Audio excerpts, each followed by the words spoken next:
Welcome to the Ringer Fantasy Football Show. My name is Danny Heifetz, and I'm joined by Danny Cayley and Craig Horlbeck. We're going over all the players you should add entering Week 16, the fantasy football semifinals, or just not coming in last in your league if you're in the toilet bowl, in which case we're sorry and probably our fault. Whatever you need, we're going to go through the players and the barn burner that was the Steelers-Dolphins Monday Night Football playoff game. But if it was fantasy, it was pretty riveting if you needed points from Jalen Waddle or Darren Waller. Wow. What a game. And boy, do we have a great show for you tonight. Jennifer Lopez is here. Stick around and we'll be right back.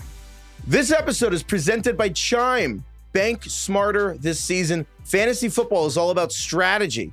Well, here's a winning strategy for your money. Trade banking fees for fee-free banking. 1.5% cash back, getting paid when you say, and a higher APY on your savings. That's a lineup that wins. Stop banking the old way. Bank smarter through Chime. Chime is a financial technology company, not a bank. Banking services and the secured Chime Visa credit card provided by the Bancorp Bank N.A. or Stride Bank N.A. members FDIC. Optional services and products may have fees or charges. Details at chime.com/fees info. With a qualifying direct deposit, earn 1.5% cash back on eligible secured Chime Visa credit card purchases. APY means annual percentage yield. Learn more at chime.com. All right, Steelers-Dolphins. That was kind of hard to watch. The Steelers won 28-15. It was both way closer and way not at all whatsoever closer than that final score. Because as Troy Aikman nailed it, one of the stranger fourth quarters he's ever seen, because the Dolphins should have maybe had a chance to come back and they just took like 5.5 minutes to try to score on the final They were drive. huddling. They were huddling. It was actually insane. They were shocked that they had time at the end, but the Steelers were so much better throughout. Craig, how did you feel watching the Steelers probably end up winning the division, honestly, if they could beat the Ravens in the last week of the season? It's looking like, once again, the Steelers are going to have a winning season. The Steelers are now 8-6. They play the Lions, then they play Cleveland, and then they finish with Baltimore. So they need one win out of the next 3 games to be over 500. I thought they looked outside. The first quarter was a mess. Both teams looked like shit. And then the Steelers snuck ahead 7-3 to go into the half. And then after that, the Steelers actually looked pretty good. They had a really dominant third quarter. Rodgers was awesome. I think my big takeaway from this game is that Troy Aikman fucking hates the Dolphins. He was so upset with how they handled the fourth quarter. He was upset with how you pronounce Devon Achan's name at the end. He was upset all the way through. But this is a classic Steelers win. They didn't have TJ Watt. Maybe he was hungry. I think he was. I think he was shocked that the Dolphins were huddling down 3 touchdowns. Yeah, but what does Devon Achan's name have to do with any He was of that? bored, angry, and cold. That's fair. That they have to kind of stand outside. He's they have to kind of feel the weather. Like they're all in their big coats there. I don't know. If you look at the stat sheet of this game, it does not tell the story of the game. Like it says that, Tua was essentially had better stats than Rodgers. If you just check the box score, 22 for 28, 253, 2 touchdowns. He basically has identical stats to Rodgers, but that was all fourth quarter kind of garbage time stuff. They couldn't do anything for 3 quarters. And honestly, my thinking of this game, so the Dolphins are essentially, it's over for Miami. And sorry to Carlos, but I was thinking about this. Are the Dolphins the last franchise you'd want to be right now? Carlos is going to lose his mind. Carlos is so pissed. They had a 5-game winning streak. We didn't talk about it once. Now they lose on Monday Night Football, and we're back on them. I don't know if they're the last team you'd want to be, but it's not great because I think we went from thinking Mike McDaniel would be the first coach fired. Carlos was ranting before the show, but he's right that I don't think Mike McDaniel is the problem. It's Tua, but we talked about this the other day, that Tua, they can't get rid of Tua next season. Tua is untradeable, uncuttable. Tua is the quarterback next year. DK, I wanted to ask you this because watching Tua again, obviously he's had so many injuries. Obviously, all the concussions get the headlines, but he also had the tightrope surgery on his ankle. He had a hip injury. And I was watching the other day, Tua actually in college. I was watching old tape of Tua at Alabama, and I was kind of reminded, Tua used to have a great arm. He used to have way more juice, both as an athlete, in terms of moving around and with his arm. And obviously, I think a lot of the power for your throw comes from your lower half, and and The he hip just injury. doesn't have that anymore. It's a kinetic chain that goes from your like the Right. fucking tips of your toes to the fingers, and every injury it's kind of like leaking energy. And Carlos made the point before, like he's getting worse. Like he's getting worse. I mean, the other thing is, and look, this is true for everybody that comes from college to the NFL, but like the guys in the NFL are bigger, faster, and stronger. And relative to those guys, Tua he's just not fast enough. He can't move in the pocket. If you force him off his first read, things get really dicey. He actually made a handful, maybe like 2 or 3 plays out of structure in this game that kind of kept the Dolphins at least making it interesting. But like at the end of the day, like if he doesn't just hit his back foot and get the ball out, that offense is a fucking disaster. Like the run game is what keeps that offense afloat. Tua is not necessarily even helping the passing game anymore as much as he used to. I think you could when they re-signed him, I think you could at least defend the decision that like he was the guy that made the passing game go in terms of the timing and how quickly he got the ball out and the decisiveness and all that. But it doesn't really feel like he has any of that anymore. At least it's definitely waned a lot. No, yeah. The Steelers kind of sold out to stop the run today really well, and then it just left Tua kind of flailing back there. It's just tough. He can't. The mobility is so limited. His arm is so limited now, and it's kind of just like I don't really know like what his thing is that you can work off of, unless, like you said, DK, it's like this like really tight in rhythm stuff. He can still do that, but if anything breaks down, I mean, the Steelers did not have a pass rush tonight at all. And because they had no TJ Watt, they could not get pressure at all. And he was still struggling. I mean, their Steelers secondary is not that good. Guys weren't open. Tua couldn't find anybody and was still taking sacks just because he couldn't throw the ball. I mean, he ended up 22. He only had 4 incompletions. He had 6. Sorry, 6 incompletions. Which but is that was all after. It was all garbage. 28-3. Yeah. So yeah, I mean, he just they did not have an offense for the first 3 quarters. They kind of made it look interesting towards the end there. But yeah, I don't know. I'm with you guys. I just think like it's kind of at this point, it's like they're in purgatory until this contract runs out. Oh, here's Ben Solak, our buddy, had this stat from This Is Perfect.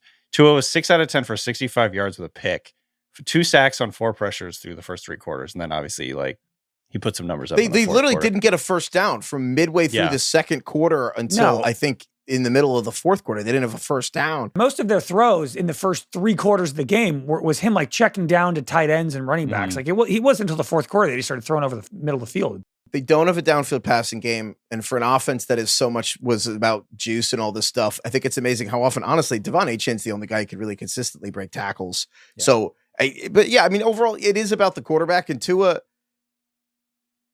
He has so many of it's a weird combination of the limitations that like Phil Rivers has, which is he doesn't do a ton in the pocket. Current Phil? Yeah, the current one. Yeah. Like I'm not saying it's that bad with the arm strength, but teams don't have to respect the now deep Carlos ball at all. Is really mad. Now Carlos is really mad. But I'm just saying, but it's a mix of the player that in a really weird way, Tua reminds me of sometimes, is Jalen Hurts, which is ironic because they did the constant flip-flopping in Alabama, but in a very obviously different stylistic quarterbacks because Tua is the last guy that's going to get tush-pushed.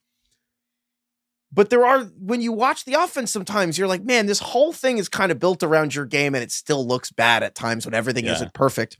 And there's a weird fragility around the Dolphins the same way that kind of what you're seeing with the Eagles this season. And again, obviously I know Hurts was the Super Bowl MVP last year, but that's when everyone's healthy and everyone's doing amazing. And then this season, it's like a little things go wrong and suddenly the Eagles like have the most 3 and outs. And the Dolphins look like that way too sometimes, but it's just the RPOification. It was just kind of all RPOs. It's all these like little things. And there's been no development into his processing. Like, frankly, this is in a lot of ways still like, I don't want to say a little bit of a gimmicky collegeified offense, but like it's like year 6 or season 6, and there's no maturation of like the kind of offense he seems capable of processing.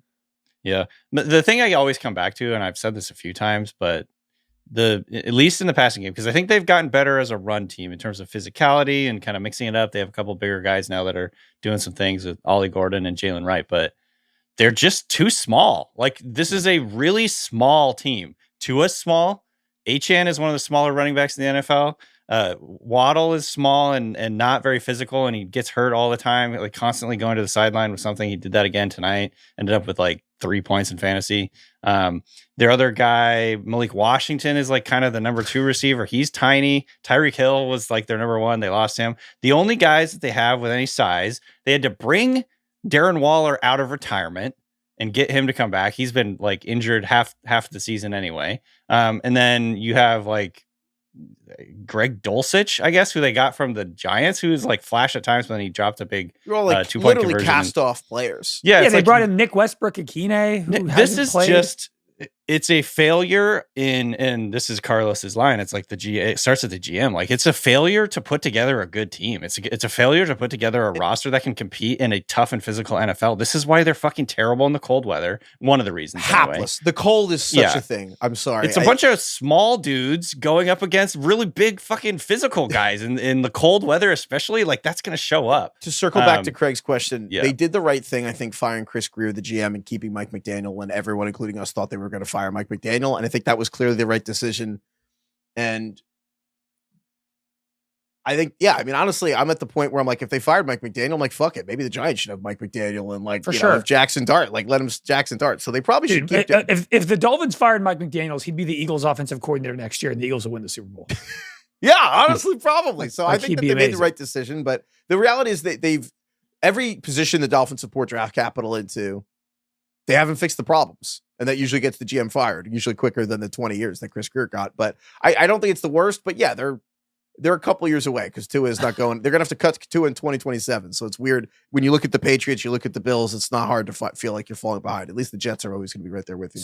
So the Dolphins have now lost 14 straight games with kickoff temperatures below 40 degrees, 14 in a row, which is tough. I shouldn't have said that they're the most hapless organization in the league. That's probably wrong, or the worst case scenario. However, it's pretty rude. It's pretty rude. No one can pass the Jets. Was last time the Browns or Jets won 5 games in a row? Like, as long as they're around, yeah. But in terms of like, I don't know. I think they're in the same bucket. Like, they're not the worst, but I think they are in the bucket of the worst. They're in terms of mediocrity.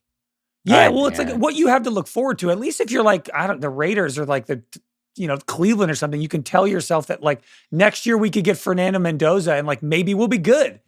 With Miami, the roster needs so much work. You don't have a quarterback. You're tied to a quarterback that you know is not the answer.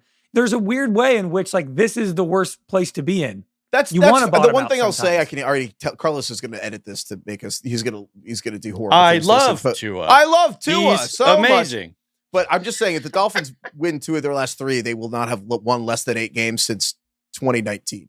So I mean, they have won 9 or 10 or 8 games every single year through this. So it's like, but they are the kind of the definition of they're just purgatory. Yeah, they're in purgatory. Would you rather be the Browns or the Dolphins? The Dolphins by far. Really?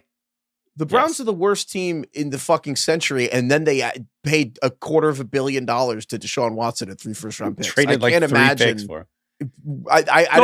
Going forward right now, like if you had to bet 4 years from now, which team is better, the Browns or the Dolphins? The Dolphins.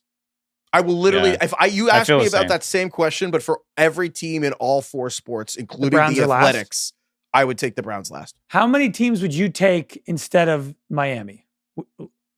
Or I guess how many teams would you take below Miami? Would you rather be the Jets or Miami? Jets, Dolphins. Browns, and Raiders, I think, have to be below. Saints too, yeah. Yeah, sure. The Jets, Browns, and Raiders were coming up on like 20, a combined 70 years where they've had like 6 of those 3 teams have been relevant for like 6 of the last 70 years if you combine their 21st century run. Where do you put the Titans? Isn't Miami's playoff win record like worse than those teams? Yeah, but like they haven't won a playoff game in quite some time. But the point is that they've been winning 8 to 11 games every year for a while. Like, yeah, they're not horrible, but they're just purgatory. Just depends on how you look at it, I think. Craig's definitely looking at it from like, I don't know. It's like with the Cardinals. Like hope and vibes. I feel like hope is always the worst with the Browns for some reason. Like the Jets, people don't even have hope with the Jets. That's hope. The concept has died. It's probably Jets, Raiders, Saints, and Browns, and then Miami. I think you're right. The one thing I want to say about the Steelers also before we move on here is I just want to acknowledge the thing they said. I know we didn't talk about the team that won very much, but I feel like Carlos has berated us because he's right. Wanted to talk about Miami. I have to. This stat they said at the end of the broadcast I thought was unbelievable. The Monday Night Football stat at The home? Steelers have won 23 straight home games on Monday Night Football. At home. So Monday Night Football games. Tomlin is 12-0. Cowher didn't lose either. Bill Cowher was 11-0. So the last Steelers coach to lose a home game for Pittsburgh on Monday Night Football was Chuck Noll. Yeah. Wow. 23-0 in their last 23 games. What year was that? Holy 1992. Shit. Damn. I thought that was crazy. There's also the first game where two tight ends had a rushing touchdown. We didn't even mention the fantasy part of how we can't talk about this whole game without talking about DK Metcalf's fucking insanely awesome touchdown. Fucking cyborg Terminator touchdown. Shook a guy, stiff armed. He stiff armed a guy like backwards. It was very weird. I've never seen it.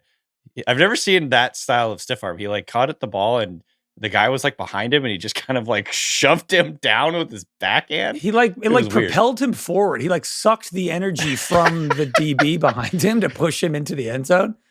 Dude, the Steelers are just a bunch of another guy. Big boys, dude. It's just tight ends and DK Metcalf running around. These are the two the biggest difference in terms of the style of these two offenses is the Steelers versus the Dolphins. The Steelers are coming out with DK Metcalf, three tight end sets, freaking Darnell Washington. And then you have the Dolphins who are just like these little itty bitty guys. I think because of what Rodgers is still capable of, I do think that the Steelers can win a playoff game. Like if it's the right matchup, like if they play the Chargers, they could beat the Chargers in the playoffs at home. Yeah.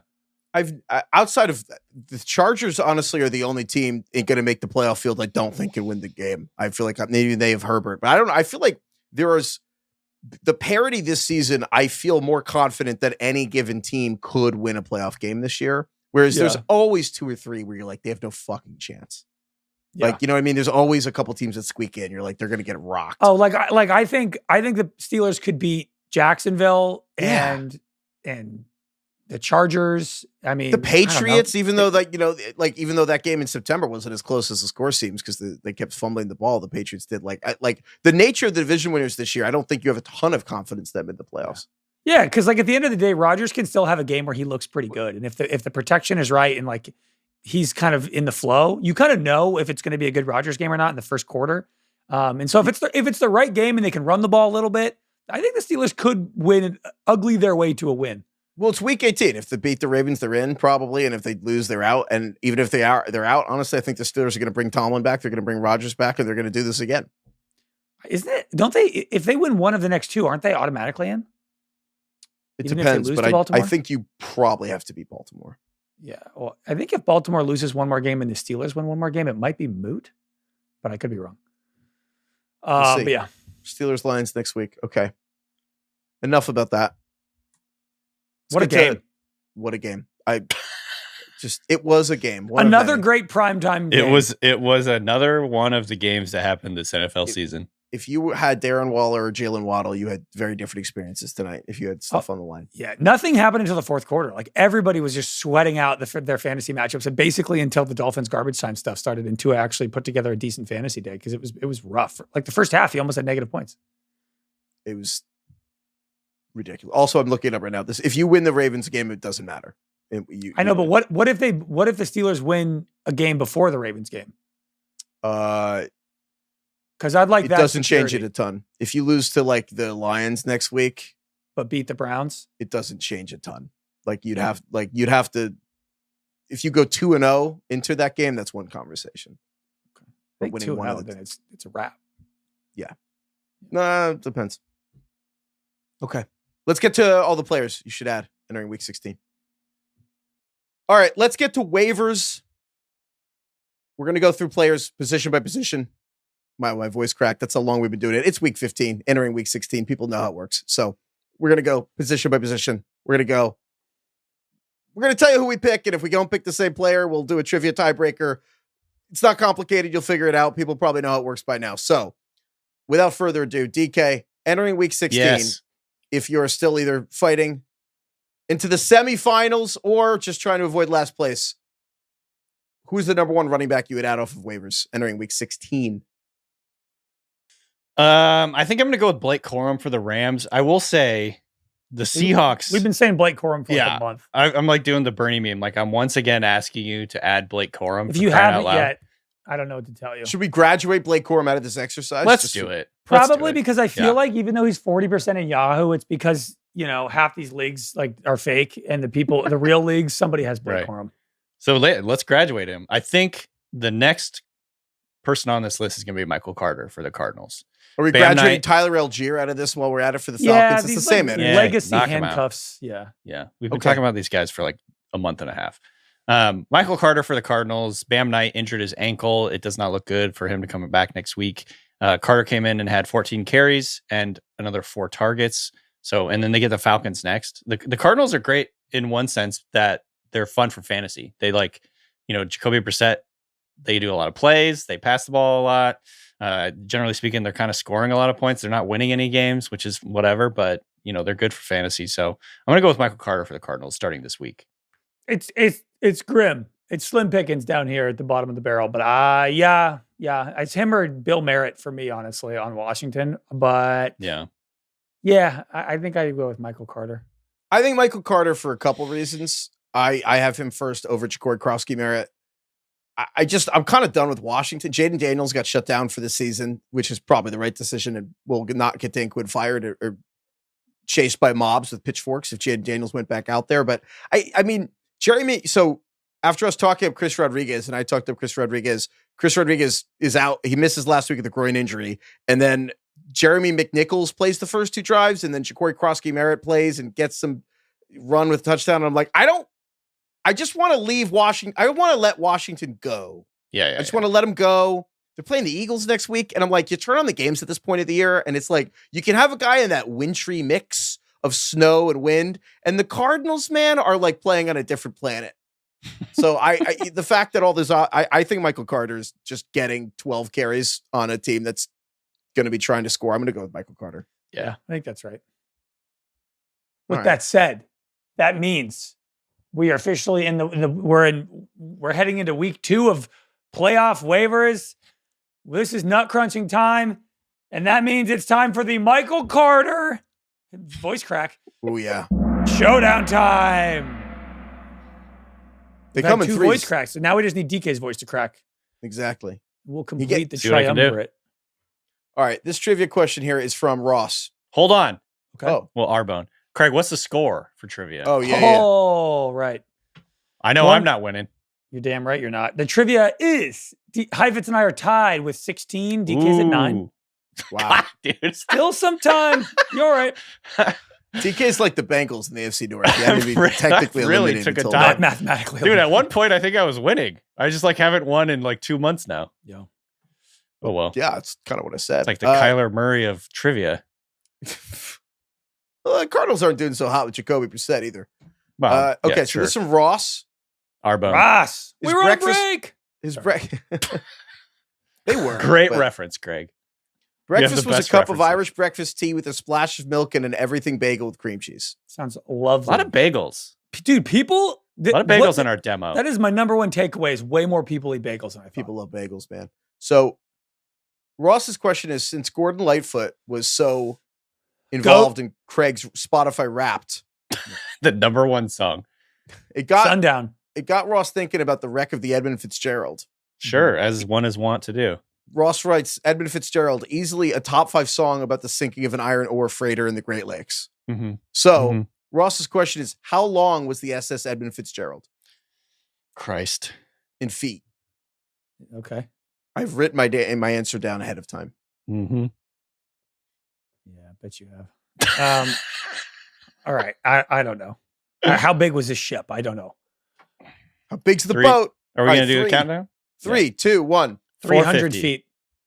You said what, Craig? 300. I That's said exactly 450. what I said. You What said did you say? 300? On the dot. I got to start doing the off. You can go higher or lower. I'll go lower. Okay. DK, what'd you say?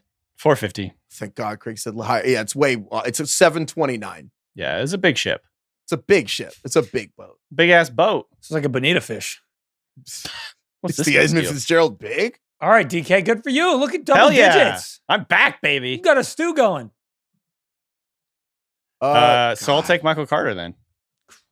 dude. That's actually crushing. I'm the only one who guys gets suck. somebody usable this week. It's actually a catastrophe. I guess I would say, dude. So there's Jacory Croskey-Merritt for Washington, or like Jaleel McLaughlin for the Broncos, because I guess RJ Harvey has a rib issue. But is he even going to miss the game? Uncertain. I don't love any of this. Man. Who would you guys take here? I'm actually curious. I would for take the helping of people. I would take Bill Merritt. I think so too. You're not getting in on the Texans guys. Jawar Jordan. Malik Davis for the Cowboys. I feel like Woody Marks Javonte Williams doesn't play. It's not great. I think Woody Marks is going to play. Yeah, so there's Malik Davis just but he's been hurt like every game. It's been kind of crazy. He does. I guess they'll go Jaleel McLaughlin if it seems like RJ Harvey's going to miss time with a rib injury, and maybe they would because they're on an 11-game winning streak and going to think about the playoffs. But man, it is if those three people we talked about, Blake Corum and Tyler Algier and Michael Carter are all out, dude. You could convince me Amari DeMarcado, the other running back of the Cardinals, is a better option than Jaleel McLaughlin or Jacory Croskey-Merritt. I don't want any of these Saints running backs. I don't care that Devin Neal pulled a hamstring. So the Saints are down to the 4th and 5th string running backs, splitting time. You don't want Audric Estime in your lineup during the fantasy playoffs? I know. I'm like, I can't do that to myself. I can't plug in a Texans running back that no one's heard of. So I guess I'll go with Bill Merritt. Yeah, which means I don't know. I guess I'll go with Jaleel McLaughlin. I guess I would say if Harvey's a little beat up, he fumbled as well. I don't know. The answer is if you need to play a running back, you're screwed. And I think we would take 7 or 8, maybe 10 receivers over the running backs we just talked about. If you can't get Michael Carter, is that fair? Yeah. So let's go to receiver.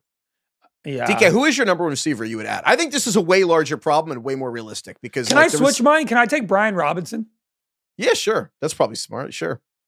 I'd rather do him. He's 33% rostered.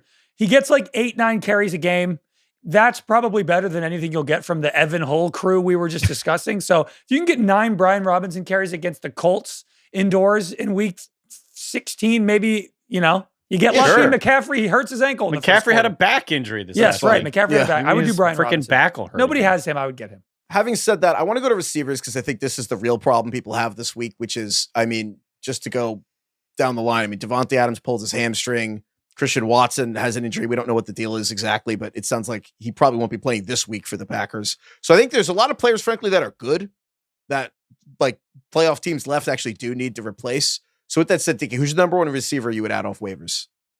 I think I'm going with Jayden Reed from the Packers, who he's looked pretty good. They're working up ways to get him the ball. They're manufacturing touches for him. And I just think he's a good player. Heifetz, you are a big fan of him as well. I think he's just a playmaker. And if Christian Watson, I don't think is probably going to play this week. So he's going to get more opportunities. The only question mark with Reed is he doesn't play in 2 receiver sets. So he's just not on the field quite as much as, Romeo Doubs and or Matthew Golden and Dontavian Wicks. So again, this is the problem we have with the Packers all year long. You don't really know exactly who's going to be featured in this offense, but I think the guy I trust the most out of that trio right now is probably Jayden Reed. I 100% agree with Jayden Reed. He's the guy. If Christian Watson's going to miss this game, I'm taking Jayden Reed. I'm not overthinking usage or anything. Jayden Reed gets schemed the ball, and they've been playing the Bears, and I would, again, with the season on the line, I want Jayden Reed. I want Iguodala. Yeah, I agree. It's Jayden Reed. They're playing the Bears, by the way. Which is going to be brutal. It's going to be the Chicago last week just had, I think, close to the coldest game in the history of Chicago football. Yeah. But even then, a lot of what Jayden Reed does, like when the Packers get to the goal line, Jayden Reed gets a lot of sweeps and handoffs and screens. That doesn't even scare me because he gets downfield shots, but they give him the ball and he gets carries. He gets 2 or 3 carries a game sometimes. So I that doesn't even scare me. It's kind of what I like about Jayden Reed. Is they get him the ball a lot of ways. Okay. So, right. Yeah. That settles it then. It is the Jayden Reed showdown time. Ooh. Are you guys sure you don't want David Sills from the Falcons? The 5th? Yeah, the 5th, because this question's about David Sills, the 5th. It's about David Sills? Well, there's a chance Drake London is back this week. Well, so this question is from Matt. Who? Matthew. Matt wrote the question. And we hadn't talked about David Sills, but so Matt writes in that long before Lane Kiffin made history by offering a scholarship to 7th grade David Sills V in 2010, which we haven't talked about, but David Sills V was a quarterback that was offered a scholarship by Lane Kiffin at USC, okay, which is hilarious. So anyway, A French guy named Lambert Zels moved to America and sired a son named David, who later changed his last name from Zels to Sills and began a family tradition of passing on his name to one of his sons, which led to the aforementioned 7th grade football phenom, David Sills V, current Falcons wide receiver. What year was the original David Sills born? Christ. As in David Sills the first. He's David Sills V. When was David Sills the first born? I like how we use the word sired. Sired is. He sired a son. Very, very archaic sounding expression. Oh, God. Let's do it. 3, 2, 1. 1908. 1850. I'm probably way too far back. I said 1850. 1908. You said 1850, DK? What did I say? I don't remember. Probably like several generations too early here. I put 1830, and I was like, I kind of wish it said like 1870. Depends on how old these guys are when they start siring their children. So the answer is... I guess they could be. 1736. What? Christ. Only 5 generations? In Sussex County, Virginia. I have tried very hard, so since I put this down, I've tried to like find this. It looks correct. Maybe they skipped a David or so. I kind of think that sounds totally wrong, right? It feels impossible. In my head, I was like 30 years for every generation. And but I was then like, I remembered that one of those presidents has a living grandson like or something. Jacory Tyler. Yes, Zach Tyler, who's the I mean, he has like, a living son. He had a son when he was like 75 or something. That's the thing. Zach Tyler, this is why I think it actually might be real. Zach Tyler, who was born in 1784, had a grandson that just died. That's so wild. Because they both had kids when they were like 80. Yeah. Like they did the Robert They were De Niro. siring children well into their 80s, Craig. wow. So the Sills family was just knocking women up well into their 70s and 80s, perhaps. Mm-hmm. I think, based on my limited fact-checking ability. Dude, that's fucking trying. crazy. That's David Zels. So basically 300 years for 5 generations. That's 60. Sounds wrong. That's That sounds basically wrong. 60 years each generation. If Dave, you know what? I'll reach out for the record of the trivia, for the sanctity of the trivia. I will reach out and I'll see if I. Isn't? Yeah, I don't know. That's weird. Okay. All right. Well then, so who gets the Heifetz? Did you win that?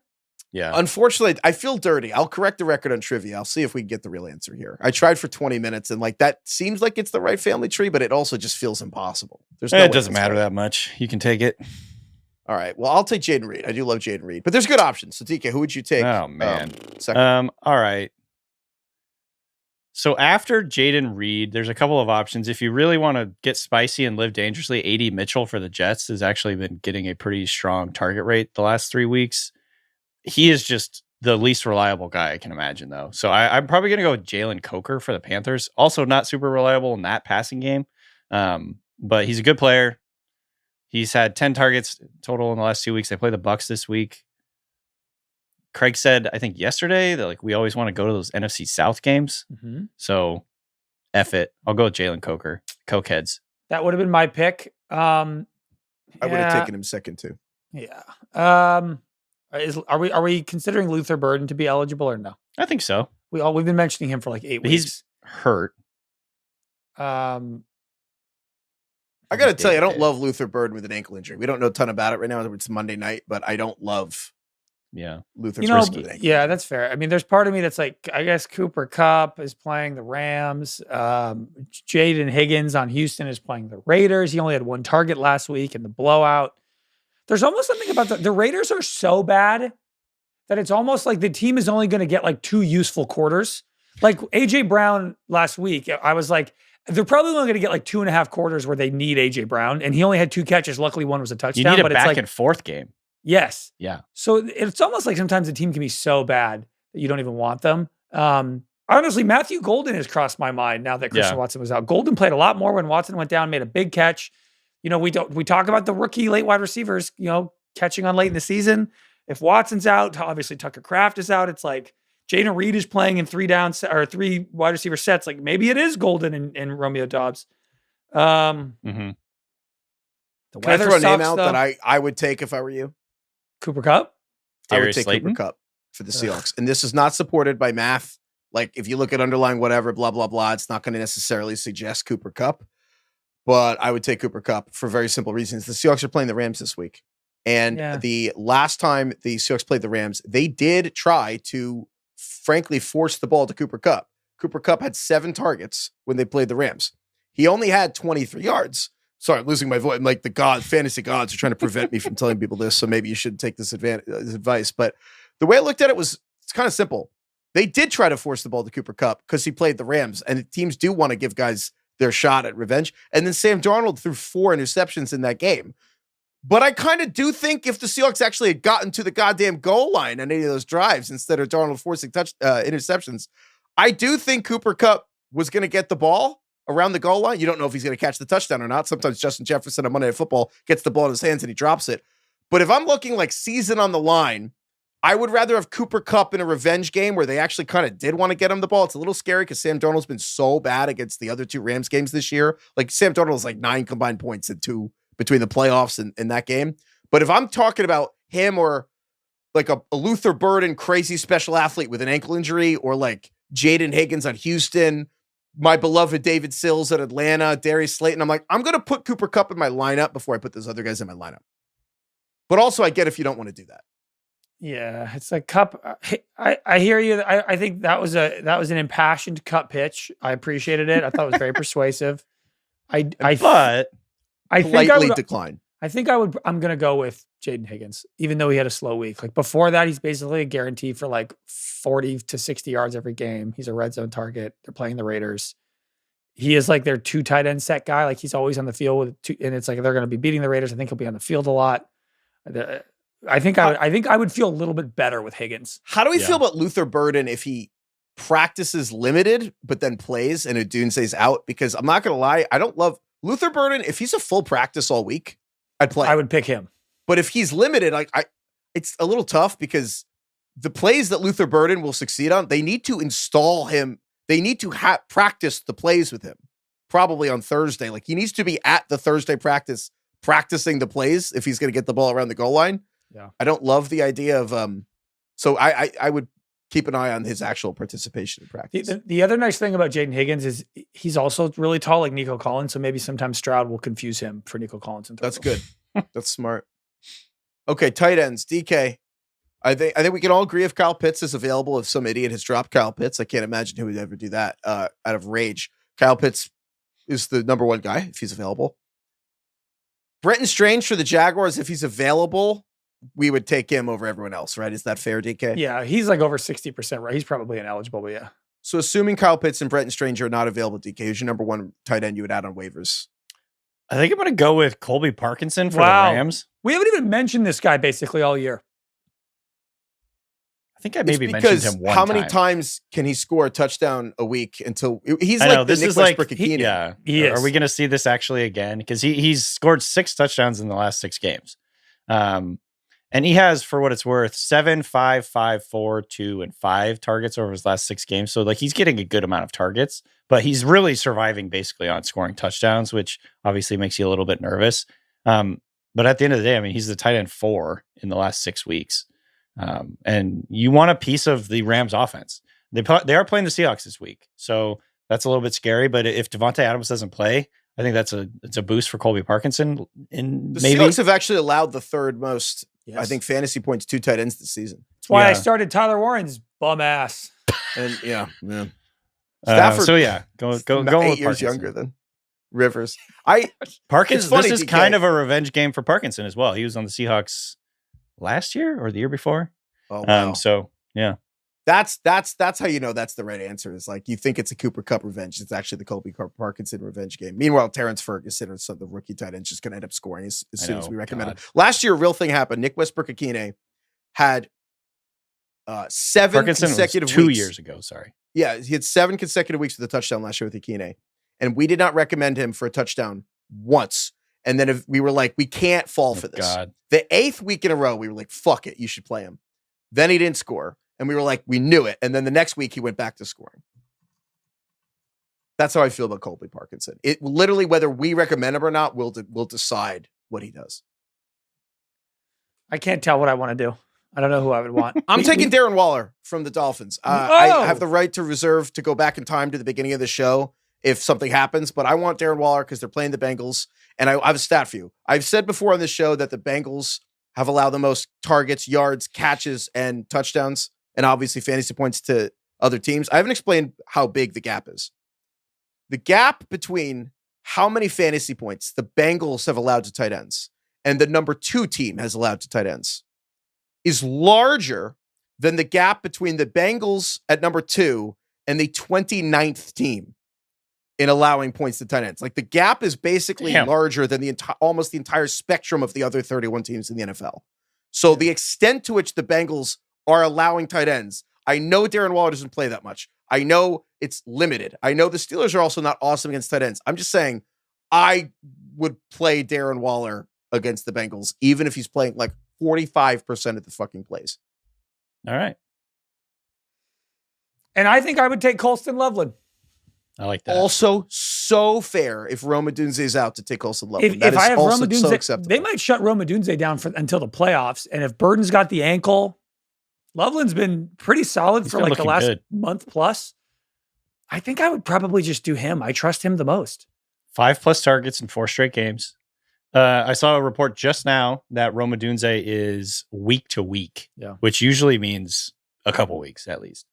Yeah, I mean, here's there's no world we're trusting Rome Odunze. You know what I mean? Like he literally was. I mean, he was active and then he hurt his foot. Was his foot in warmups or whatever? It's like, God, come on.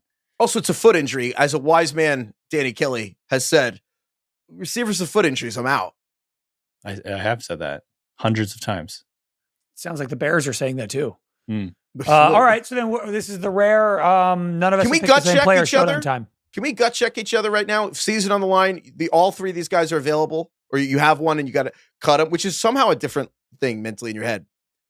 Would you cut your guy? Would you cut Colston Loveland to add Colby Parkinson? Because if we're being honest, that feels different than just at picking one of them. I think I actually want to change my answer to Colston Loveland. I think he's ascending, and he's a big part of their offense. Yeah, I mean, Devontae being out matters for the Rams a little bit to me. I mean, like you have to factor that in. But I think those are both solid options. I think Loveland is less dependent on scoring a touchdown. 100%. If I take Darren Waller or Parkinson is purely a touchdown thing, like they're only going to have 5 catches, like absolute max. Honestly, like Darren Waller is going to have 3. And the question is, what are the odds 2 of them are for touchdowns? I agree with that. Okay. So we'll do Loveland, but if Heifetz wins, you can go with your heart. Would you guys? Right. Yeah, okay. It is the Colston Loveland showdown time. I need a dub here. Bad. This is from Ben. Ben. Feed me, Ben. We got an unreasonably incredible, legendary submission for a farter chart intro we do on Sundays. So in honor of that, Ben writes, how often does the average healthy man fart per day? How many times? Yes. According to Meridian Health. Man. This is a great question. How is this an American man? This is an unhealthy country. That is an important question, isn't it? I don't let me double check what Meridian Health here said. Every day? Does this include at night when you're sleeping? Good question. Is it a 24-hour span or waking hours? So my question, only? I wrote down 2 different numbers before I then could say, no, this is a glimpse into Heifetz's process. He had a lot of time to think about this. Of course he did. This is the problem, is like the transparency. Sometimes it's like people use the problem is that Carlos should just be doing the questions. Well, I wanted an answer here. Correct. It's according to peer-reviewed research from the National Library of Medicine. I wanted to know if it was based on a survey, a self-reported survey. Like we asked men and here's what they said, or if doctors, scientists like studied it in a setting. Do you think men would give an inflated number or a lower number? You think? They're like, I'm not disgusting. Men? Yeah. Absolutely. Well, yeah, good bet. Maybe not. I feel like men might be like, I fart all the time. But maybe, yeah. It's a good women, if you polled them, they'd be like 0. Women don't fart, Craig. No, women don't fart. Women don't do many things. It's crazy that women don't fart, among other things. Fascinating creatures. Yeah. Anyway, I went with the higher number because I looked into it and it was like a study, like they observed, which was important to me because I was confident the self-reporting would be low. Okay. So we still haven't guessed. Well, I'm just letting you know that it was like a study. Okay. All right. Sorry. 3, 2, 1. 40. 120. Oh God. 120. I said 20. What's the answer? This is a glimpse into all of us. 13. 13. I know. I kind of don't believe that. For the either. record, I wrong. don't fart 40 times a day. I'm thinking of unhealthy I Americans. feel like in your It sleep. begs the question of what's a fart. Sure. Also, no, okay. Heifetz definitely led us astray there by being like, I Yeah, guessed that was the higher fucking number, all of this stuff. I was like, You oh, this is guessed going to be some 13? ridiculous. I was That like, was oh. your attempt to get us to guess higher? My first thought was 40. And then Heifetz like, yeah, I took the higher number. I'm like, Jesus, this is going to be some I didn't mean to do insane that. number. I just felt if it was like, hey, how many times do you think you fart a day? And like a doctor's asking you this, you'd be like, 8? Like, you know what I mean? Like no one's saying double digits if they get asked. I probably would have guessed like 10. That would have been really close. For myself. Yeah. Well, then you're an average man. That's 13. But I thought, I don't know. Why'd you say 80? I thought it was gonna be said like 40 because you were like, oh, and they did studies on this, and I get you just guessed the higher number. I thought it was I going was to be trying to like, help. people fart 40 times in their sleep. That's what I thought. Right. And I was like, all right, well, you got, double that or something. I will just say, it's fine. It doesn't matter. But you definitely let us, you were I'll leading the never witness. give you context ever again. How about that? Sorry. Yeah, it's all right. I sought context before I gave my final guess, and I wanted to share said context with you. And I'll never do that again. Also, you probably shouldn't be seeking context because we don't get that. What the fuck are you talking about? I said that's the context. I said I wanted to know, did you just ask dudes and they guessed, or did you observe them? And they observed them. And then I was like, all right, well, then I would go with that number.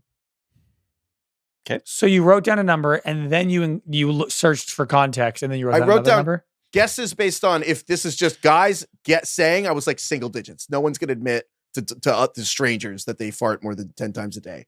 But I bet they'd cut the real number in half. So I basically put was like 10 and 20. I think I was kind of thinking about like what is considered a fart or something, like micro farts, little thing. Yeah. That's that you do get into that. The amount of, because like the amount of gas actually exiting your body every day for 24 hours, Or like, yeah.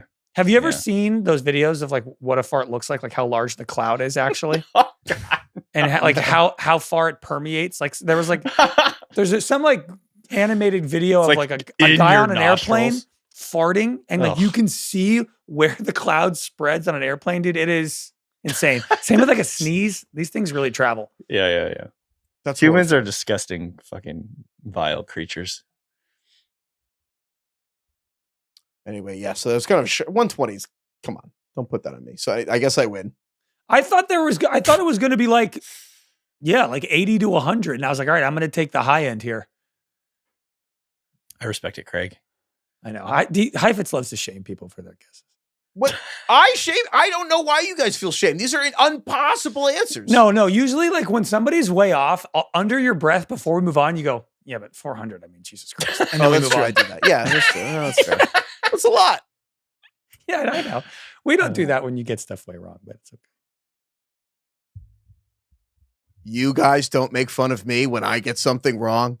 Well, there's a difference in mispronouncing the names Sonny and Cher and making a guess about something that you have no fucking idea. All right, Mr. Farts 120 times a day. Fine. All right. It's all the kombucha. Fart guy over here. Fart guy over here. Fart or shart? I mean, come on. Did we factor in sharts? Were those factored into the number? You could file a claim on that. Yeah. People shart 100 times a day? So that maybe the 120. Well, they're lying on the survey. It's probably 40 a week. Hold on. I have a question. Speaking of fart or shart, did we find out who made that song and if it was AI from yesterday's show? No, we can talk about that song? on Power Hour or Friday. Well, or Sunday. I'll look into it. I'll go back and forth here. Okay, so I guess I should take Waller or Loveland. Loveland's probably the smarter answer. Take Waller if there's any. I'm taking Waller. I've been talking about it for weeks. In the world. I'm taking Darren Waller. Also, this is maybe stupid and I'm overthinking it, but man, that game is in Miami, and the other game is in Chicago, and I don't know what the weather will be in 6 days in Chicago, but I just kind of want to turn on my TV and not fucking see whatever the hell is going on with the wind or the rain or the snow in Chicago. I kind of want to just need Darren Waller to throw a touchdown. And again, maybe this is all moot and we'll cut Forecast is actually pretty balmy for Chicago on Sunday. 30 degrees. Or are they playing on Saturday? Oh, they're playing right. on Saturday. They're playing on Saturday. Game. It's 41 degrees in Chicago on Saturday. It's balmy. Wind is 20 miles an hour. Give me Miami. Oh, Christ. I want Miami. Okay. Speaking of which, the game tonight, which we're going to talk about at the top of the show, the Dolphins have lost 13 straight games in sub 40 degree temperatures. We'll see. Yeah. Okay. I'm taking Colston Loveland anyway. That's a great Who do you want? All that, Craig. You get Colby Parkinson or you want someone else? I'll take Colby. That's wonderful. All right. I'm delighted that he fell to me despite my stupid answer. It wasn't stupid, Craig. There's no stupid answers. No, it's okay. It's all right. Shame is good. This country needs a little more shame, let's be honest. Yeah. All right. Quarterback, if you need quarterback, obviously if Trevor Lawrence is available, you don't need me to tell you to add Trevor Lawrence. I will say Jacoby Brissett, if he's available. Probably not, but if he is, Atlanta, the Cardinals are playing Atlanta. That's another game. It's like, man, you look at all these other snow cold games and you're like, man, Brissett, if he's there. Hate to say it, but JJ McCarthy versus the Giants. The Giants D is fucking brutal, man. And I hate to say it, but McCarthy is more decisive and he's going to run. And 9 is probably going to, God, I got to tell you, I sometimes you just look at the standings and I'm like, man, these teams suck. And then the Giants are lower than them. And I'm like, oh my God. Like that's your time is coming, Heifetz. So embarrassing. The Washington has twice as many wins as we do. But would you guys take JJ McCarthy versus the Giants if you had to win this week, or Marcus Mariota and Washington versus the Eagles? I kind of thought McCarthy versus the Giants actually. I'm taking McCarthy. McCarthy, 100%. I think so too, yeah. I think so too. I hate to say it, but Mariota. But yeah, I think those are the four. Lawrence is available. Brissett, McCarthy, Mariota. I would hope one of those guys is available.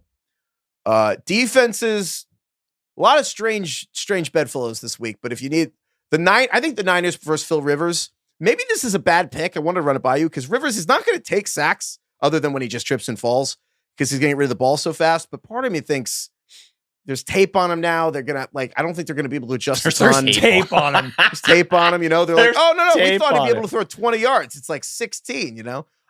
Honestly, I think the main thing is the passes go slower than you think, and I think they're going to try to break everything. He was whipping that thing. Seattle sacked him once. The one pick at the end. The Seattle only had 4 fantasy points against. That's why I wanted to ask: should this be the number one defense, or is it not even streamable? I don't know. Because I feel like it's going to be a bunch of 3 and outs. Yeah, they're going to run the ball and throw screens. Yeah, I feel like the Vikings defense versus Jackson Dart, we actually might end up ranking higher. Yeah, there's more volatility. Yeah, like the odds that they confuse the shit out of Dart and get multiple. I mean, I can already see Andrew Van Ginkel picking off Jackson Dart for a pick 6 on a screen to Wan'Dale Robinson right now. Yeah. The Chiefs defense versus Cam Ward, I have had written down for this episode for weeks. And now Mahomes tore his ACL, and it's kind of weird because they're eliminated from the playoffs. But it is the Chiefs defense versus Cam Ward. I believe Cam Ward still has taken the most sacks of any quarterback this season. Is it? I mean, I don't think it matters that much. They got eliminated from the playoffs, right? They're going to take their anger out on the Titans.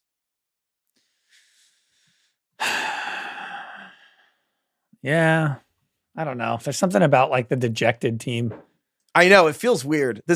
Also, if you have that and you're watching the Chiefs, you're going to watch this first game without Mahomes in like years. The other ones though, like the Saints defense, they're playing the Jets and Brady Cook at quarterback, which is one of them. Like again, I don't know if I want to. I'd rather go down with the Chiefs defense than the Saints defense. Also, I kind of was wondering about the Titans defense versus Gardner Minshew and the Chiefs. I don't know if I have the chutzpah to do that. So I guess the other one is honestly, I also want to ask you guys about the Bills defense versus the Browns, which is a little scary because the Browns can run the ball and the Bills can't stop the run. But I don't know, man. Shedeur Sanders and the Browns versus the Bills. Yeah. Your season's on the line. Yeah. I feel like I'm still doing the Chiefs versus the Titans. And then the Vikings versus the Giants, and then Niners versus the Colts. And then I would do the Bills versus the Browns, probably in that order. Am I nuts that I think I would start the Saints playing Brady Cook? Brady Cook has 5 interceptions in his first 2 starts. Kind of like he's on the road. I feel like I would gladly, if I go down because Brady Cook fucking lights up the Saints, I don't know. The right process. Yeah. There's options. And also, the Saints just held Bryce Young and the Panthers to 17. I don't know. Yeah, that's totally cool too. Yeah, you put them right up there. Okay. Those waivers. I want to cut in here. I texted my friend Chris, the best man at my wedding. Just asking about farts? Yeah, because he's a gassy guy. And I thought about him during this question. I was like, Chris farts all the time. Guy. And I did say a caveat. I said, on a bad day, how many times would you say you fart in 24 hours, including sleep? So it's like you went out last night, you drank about 18 beers. 1,000? You had four hot dogs. Yeah. He said, on a bad day, question mark. And he said, and I've had those days, believe me. He said, I have no idea how much I fart in my sleep, but I'm going to say 75 plus, and that might be conservative.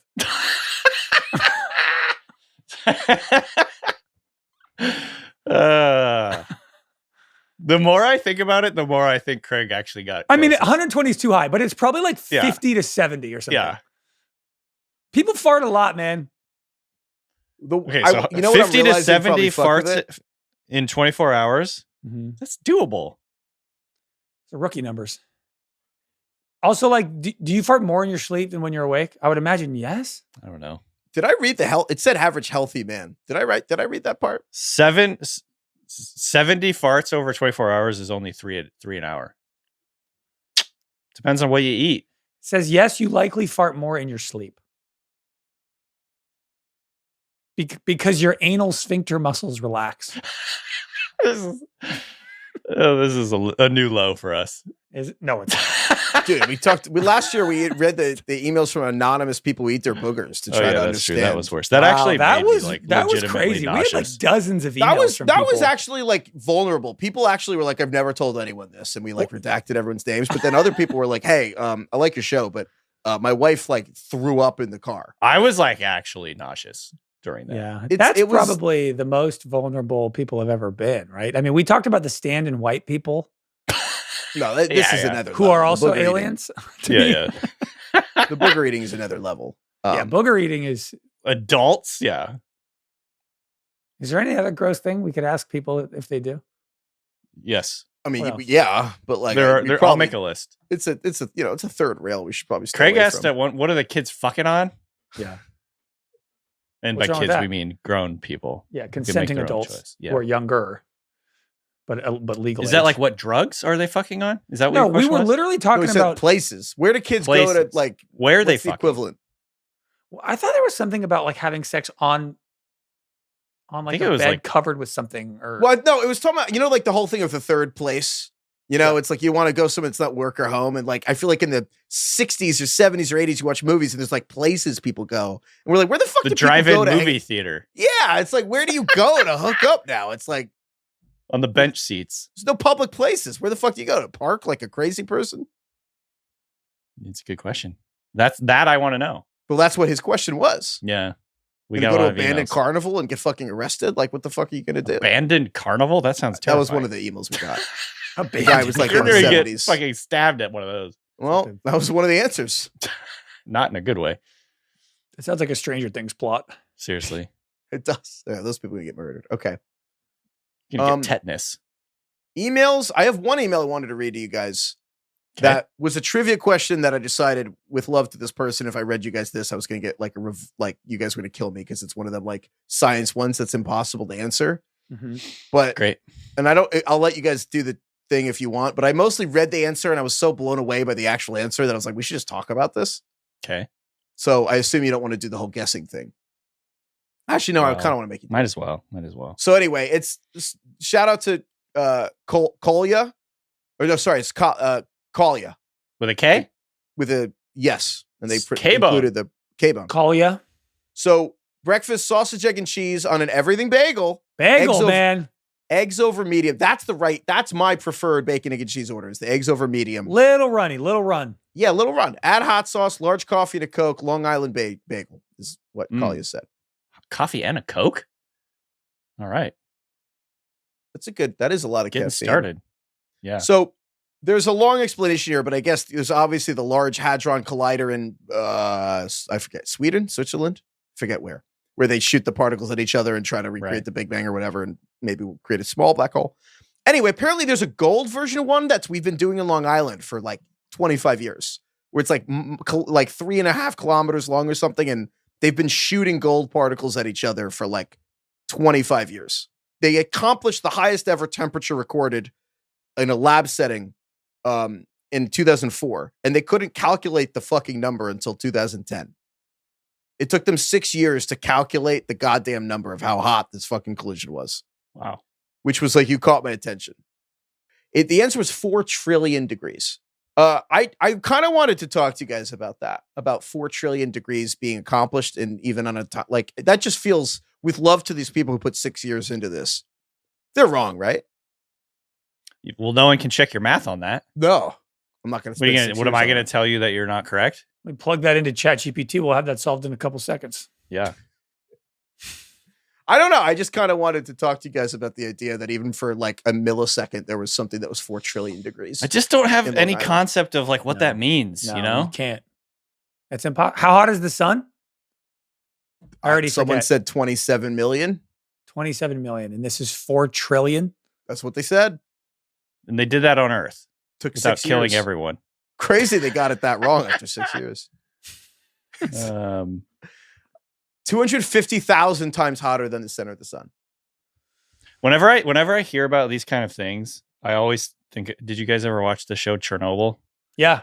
Really great series, obviously, which brutal, is about the yeah. Chernobyl nuclear meltdown in Soviet Union. Everyone makes that face. That face Craig just made. Dude, everyone's like, you should watch Chernobyl. And then they're like, no, it's fucking like good. Haunted by it. I'm like, you know what? It's really well done. The pilot is I know it's good. fucking fantastic, but I can't get, there's an image burned into my brain of one of the guys who is like basically scabbed over completely. And it is like the grossest thing I've ever seen. I just never found the time where, like, I'm not, I know it's incredible and it's one of the best things ever made.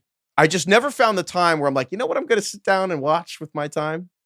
Sure. No, I just was like, I never like, you know what, I want to think about this right now. I just never got there. I think that's fair. I think everybody can choose what they want to consume. I will say it's like legitimately one of my favorite movies or shows of all time. Like it's like incredibly well done. I'll watch it. It's like, and also I was reading all these articles about it. It's incredibly accurate in terms of what it was like in the Soviet Union at the time. According to like what I was reading was like Soviet people that lived in that era.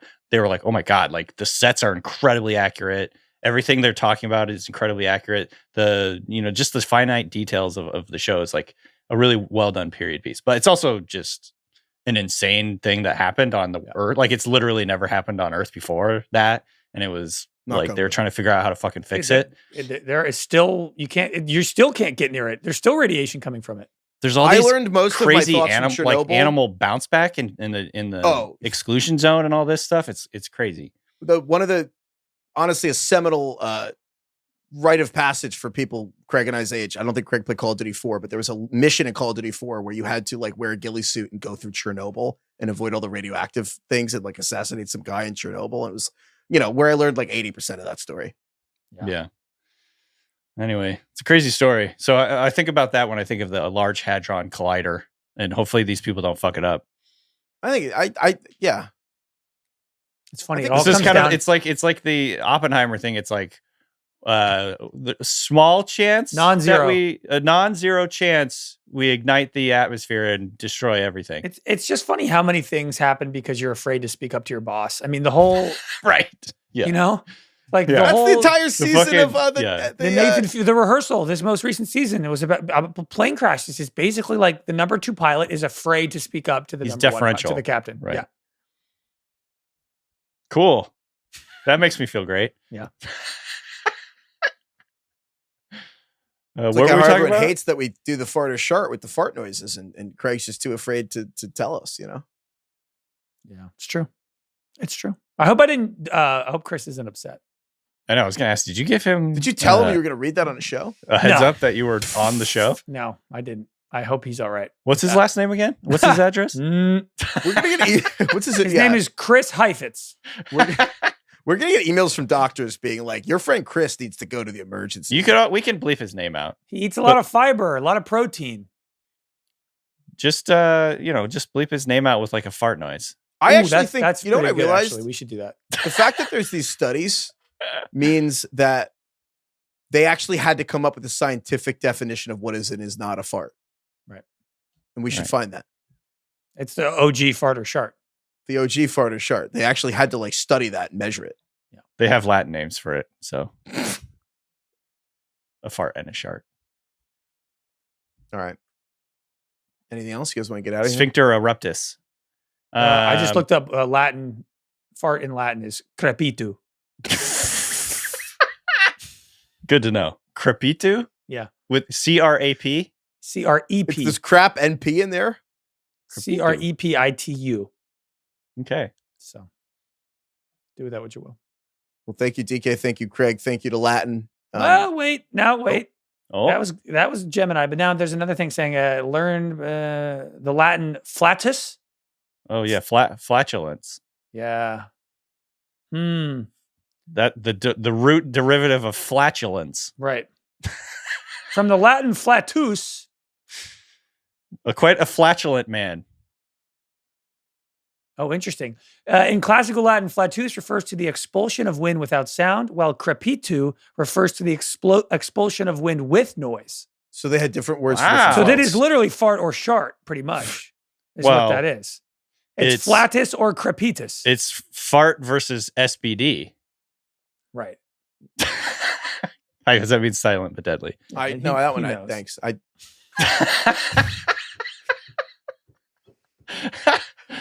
Maybe that's how they missed. That's how they undercounted all the farts. They just missed 60 silent. They were but listening. deadlies. Yeah. You think there's too much fart talk on this show or no? About right? No. We're flirting with. We probably stepped over the line today. We're flirting. Flying too close to the sun here. We're farting. Yeah. Yeah. All right. Thank you, Craig. Thank you, DK. Thank you to everyone who made it through that. Man, sorry. Woo. Thanks to. Are we going to say your friend's name? Or are we going to bleep it? We're bleeping. Fart noise it. Thanks to bleep redacted Craig's friend. Fart noise it. Thank you to Carlos. Thank you, Kai. Thank you, Ronak. Thank you, Ryan. Thank you, Austin. Thank you, everyone, for listening. Yeah. Thanks to everyone who made it through all the farts. Thank you, Lord. Thank you, Jennifer Lopez. Okay. Jenny on the block. J-Lo. Jenny from the block. Jenny from the block. Excuse me. That's crazy. I can't believe you fucked that up. What's the latest on J-Lo and Affleck? Are they divorced? They are. I once actually again. just saw an Instagram post of them like picking up their kid from some recital. I'm speaking of things. Do they have a kid? No, I think you're thinking of Jennifer Gardner. Right. Oh, well, J-Lo it was due. There's an Instagram account that I'm not gonna. I can't pronounce it. It's in French. Yes, but- DK. They are divorced again. Twice divorced. But they were at his son's recital.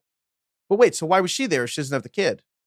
Are you saying Jennifer Lopez or Jennifer Gardner? Jennifer Lopez was there, talking to Ben's son. Maybe she's. I don't know. Maybe they are friends with the family. Huh. Maybe they're just I supportive don't know why human that beings. is. I'm confused there. Well, actually, that makes more sense now because it said Ben's son, but now I realize that's because it's not her son. Right.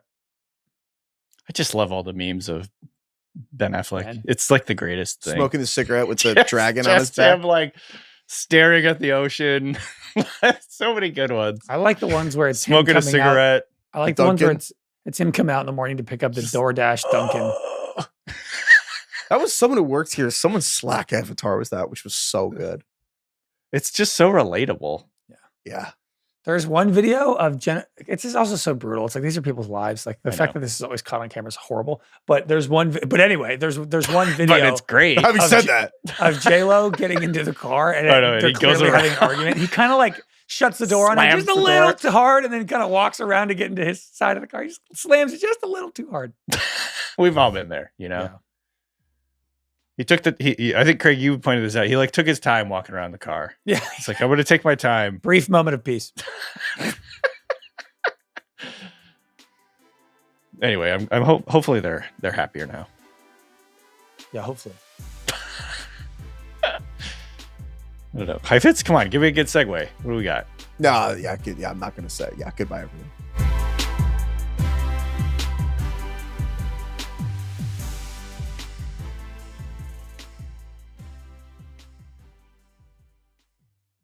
Must be 21 plus and present in select states. For Kansas, in affiliation with Kansas Star Casino, or 18 plus and present in D.C., Kentucky, or Wyoming. Gambling problem? Call 1-800-GAMBLER or visit rg-help.com. Call 1-888-789-7777 or visit ccpg.org/chat in Connecticut or visit mdgamblinghelp.org in Maryland. Hope is here. Visit gamblinghelplinema.org or call 800-327-5050 for 24/7 support in Massachusetts or call 1-877-8-HOPE-NY or text HOPE-NY in New York.